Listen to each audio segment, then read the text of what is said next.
Hey guys, welcome to a new review. In this review, I'm going to be reviewing the newest episode of The Walking Dead, Season 6, Episode 15, East. Now this episode was not very good. I believe that this episode was better than the previous episode, but throughout the entire season, this is one of the slower episodes and not one of the best. It seems like towards this end part here, we're getting the slower episodes that aren't all that great. And though this does have a lot of shocks in the episode and it sets up a lot of stuff, it's not really a good episode. I would still say it's better than the previous episode, and if I were to rank it out of 10, I would say 7.5 out of 10, whereas the previous episode was more like a 6 to 6.5 out of 10. Yeah.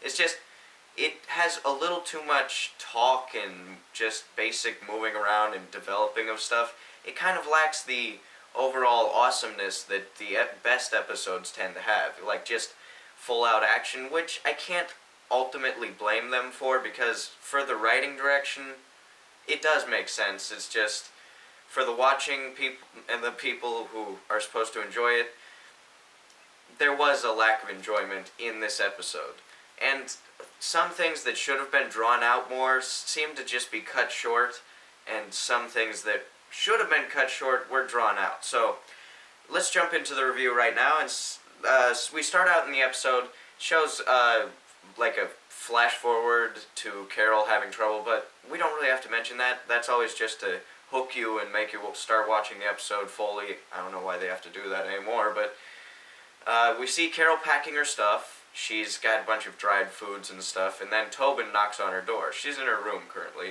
and she was sewing up this jacket. I'm not sure what that was about. Did she have like a hole in that jacket for some reason? I don't remember. Anyway, Tobin comes in and they talk, and then they consummate their relationship, and then in the morning she leaves, and she doesn't even like wake up Tobin and tell her that she's going. It's just grab her stuff and sneak out.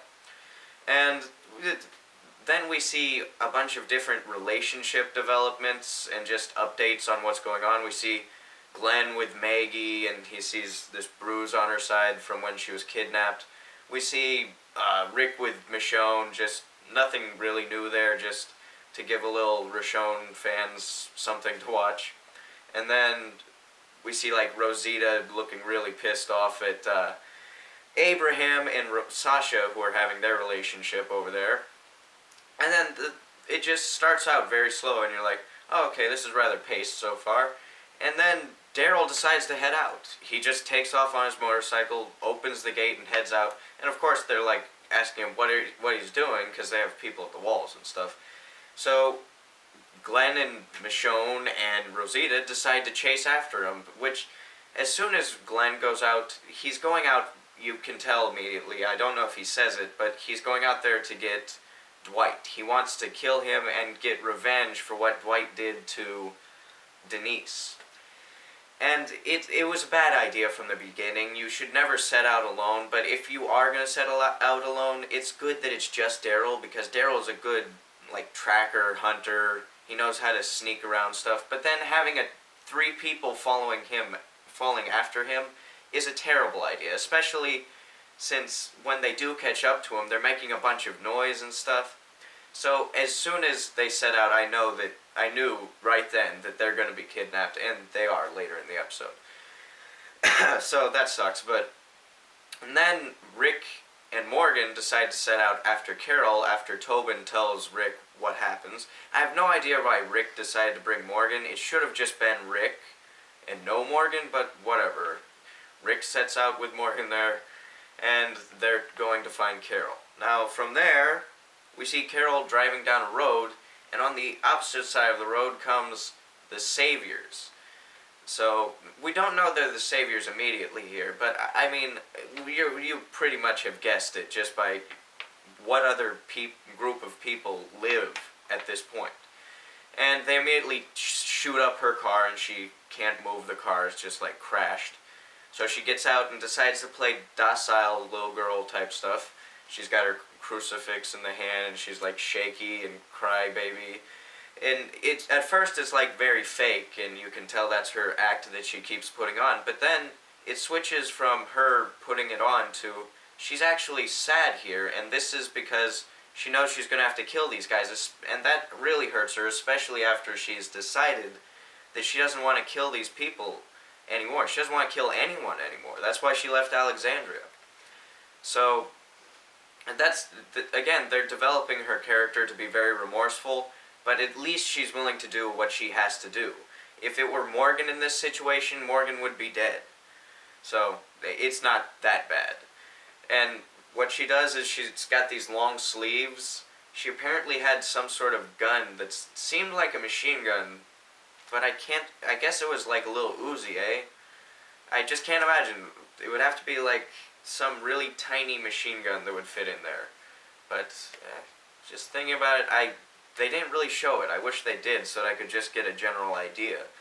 But she takes out the guys in the car just like immediately, and I figured they were all dead, but then it seems like only a couple of them died from that because she keeps having to go over there and kill guys. Like, one comes heading over and she has to kill him with a spike. Another guy's alive. There's a guy named Euro. I have no idea why I remember his name. It's like Hero or something. But he jumps at her with a knife, and I think that guy actually cuts her or has wounded her in some way, because later on Morgan sees blood trails that he believes belong to Carol. And she takes that guy out, but then there's another guy who was in the car who was also alive. So many of these people lived after she shot the crap out of that car. It just seemed immediately like they were all dead, but then they're not. Whatever. Okay. So then it goes, we see Morgan and Rick talking in the car, and Morgan's trying to give Rick morality lessons and all, and he's talking about how Carol's wrong in this way and that. I can't stand Morgan. The sooner that they kill off Morgan, the better. I have to say this in every review, otherwise you guys wouldn't understand it, right? No. Anyway, we go from there, and what we see that one savior survived. They show the guy get out of the car, he picks up the crucifix, goes walking around. I'm not sure if he's going to be something important, but they're showing him, so he might actually end up having a fight with one of them. Maybe Morgan. I have no idea. It's all up in the air. Maybe he's going back to the Savior's group to inform them about what happened. I don't know. Why not? Okay. Then we see Rick and Morgan find Carol's crash, and of course Morgan right out the bat, you can see he's judging her because she killed all these people, but he knows that she's remorseful because of what was on the letter, and as the Rick and Morgan are there, it's sort of I get the feeling their conversation was a conversation that a couple of fans would have, fans of The Walking Dead. Rick's position is Carol's always willing to do the right thing, and though she has a little bit of remorse, she's willing to move forward. And Morgan's position is no, she doesn't want to do this stuff. It's not her thing. She no longer wants to kill. She's weak. She's a bad person. It's just two different fans on Facebook fighting over Carol's character is what it seemed like. I just found it a little funny. It was a small exchange, but it harkened me back to seeing that sort of stuff. Okay. And then we see Morgan finds the blood trail, and then they go following that. So Carol is hurt in some way, and I have the feeling that we will not see what happened to her until perhaps the next season. Now, we might see her in the next episode, but if we do, it'll be a small amount of her, and then we won't see her for a couple more episodes after that. I'm just getting that feeling. It's like when they had Glenn under the dumpster. We didn't know what happened to him for a long time, so this sort of stuff has happened before. It's not unprecedented. I'm getting that vibe here.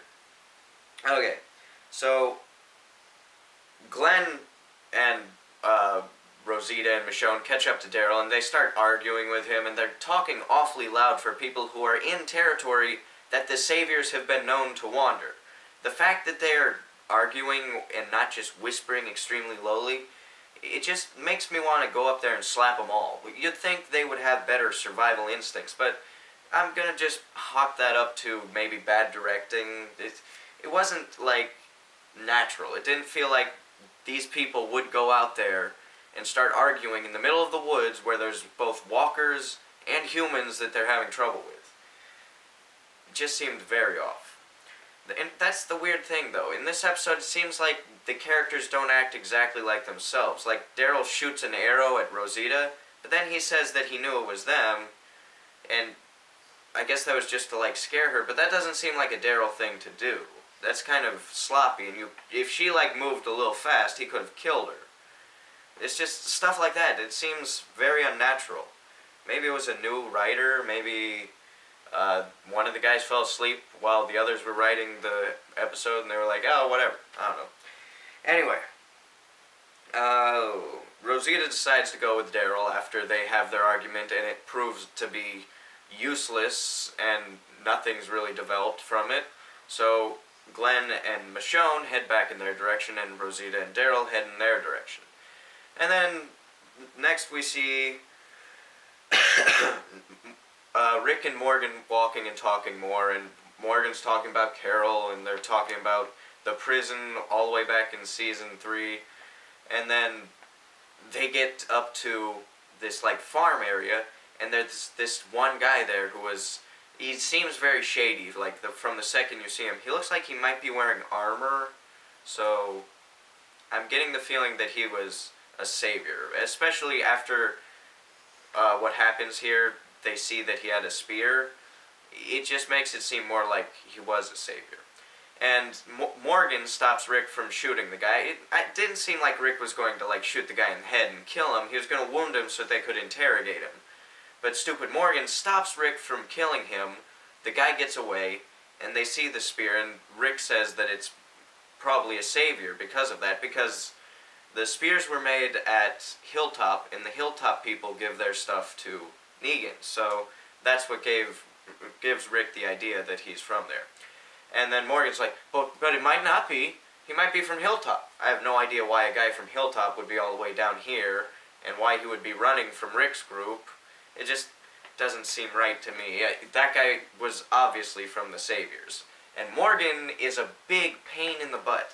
Okay. And then Morgan tells Rick about the wolf. And one of my family, like my sister, thought that Rick, when he's hearing this stuff, was like changing his opinion. He's like understanding Morgan's position here. But it seemed more to me that he was just like feeling anger towards Morgan for having a wolf among them and not letting him know. I felt like there was some sadness there too, because he felt like he can't have Morgan around. Like, Morgan is a problem. That's just my personal opinion, though. It might be supposed to be something else, but the way Andrew Lincoln played it off, that's the vibe that I got from that. Then we go from there to... Morgan sets off to find Carol, and Rick heads back to Alexandria. Now, it seems to me like they were planning on parting ways for a while, because Morgan has no idea how long it will take for him to find Carol, and it seems like Morgan might have the idea that he might not ever be coming back, just because he could be searching for her forever.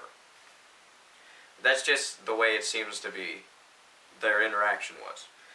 And then we see Maggie and Enid. Maggie has Enid cut her hair short. So, like, in the comics, she actually had her hair cut short like that, so that was cool. But then, it seems like she miscarries. Like, she's going to lose her baby. Which differs from the comics quite a bit, because Maggie has the baby, names him Herschel, and then kid grows up to about a toddler at this point. And here, if he actually does die, that's quite a big difference. Especially since it would make it would kind of interfere with the whole story arc, I just feel, like a slight bit. And there's an interesting theory going around, and I think it might actually be true. Now, earlier they showed, Enid give Maggie a jar of pickles, and then we see Maggie miscarry later when she's with Enid. Some people are saying that maybe Enid is part of the Saviors. Maybe she's like a plant from them. Maybe she's like related to them in some way. and she's poisoned Maggie. That is highly possible, actually. Now that I think about it, everything that Enid does is kind of selfish, and she doesn't really seem to care so much for the group. She does like Carl, but beyond that, it doesn't seem like she gives a crap for any of them.